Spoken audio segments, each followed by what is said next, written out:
8 литров. Может быть, отойти от машины? А вам, наверное, надо съесть, да? Ё-моё. Что делать? Tragedy in Kamchatka. In just seconds, the ground in Russia's Far East ripped apart with the force of a deadly 7.8 magnitude earthquake. Sirens blared, phones buzzed with tsunami warnings. People ran into the streets, terrified that a monster wave was on its way. But here's the twist. The tsunami alert went up, then suddenly came down.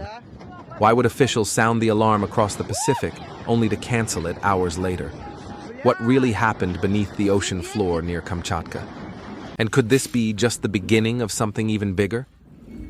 In today's report, we take you inside the quake that shook one of the most dangerous seismic zones on Earth.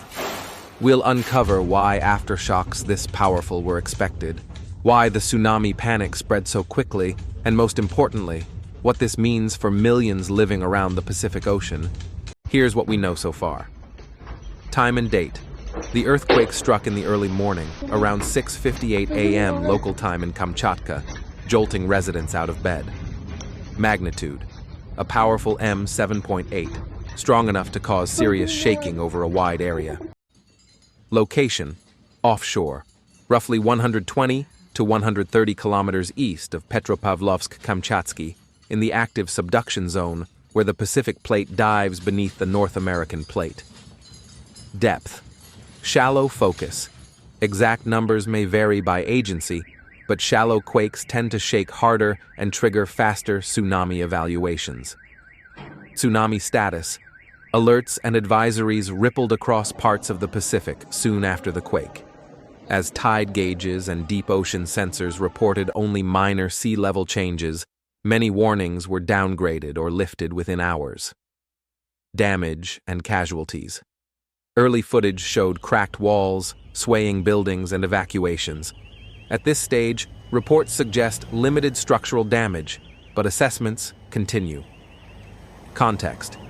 This region recently endured a massive M8.8 megathrust event. In that context, a 7.8 can be a strong aftershock, part of a sequence that may last months. Remember, situations like this are fluid. Data gets refined as instruments upload more readings and field teams verify what happened on the ground. We'll keep cross-checking updates throughout this report, so you have the clearest picture possible. The moments after the earthquake were pure chaos. In Kamchatka's coastal towns, sirens blared. Emergency messages flashed across phones. Residents scrambled to gather their families and rushed uphill, desperate to escape the possibility of an incoming wall of water. For many, memories of past Pacific tsunamis came rushing back. The 2011 Japan disaster, the 2004 Indian Ocean tragedy. No one wanted to take chances.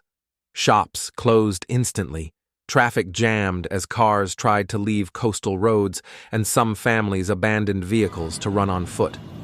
Officials in Alaska, Hawaii, and even along the U.S. West Coast quickly assessed the risk. At first, advisories went out. Monitor the coast, stay alert. Social media amplified the panic as videos of shaking buildings in Kamchatka went viral within minutes.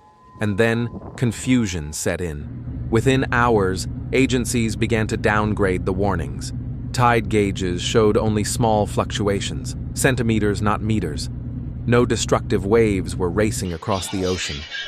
For people who had fled their homes in fear, it was both a relief and a mystery. Why did the tsunami alarm go up so fast, only to be canceled just as quickly? That question is key, and we'll uncover the science behind it in a moment.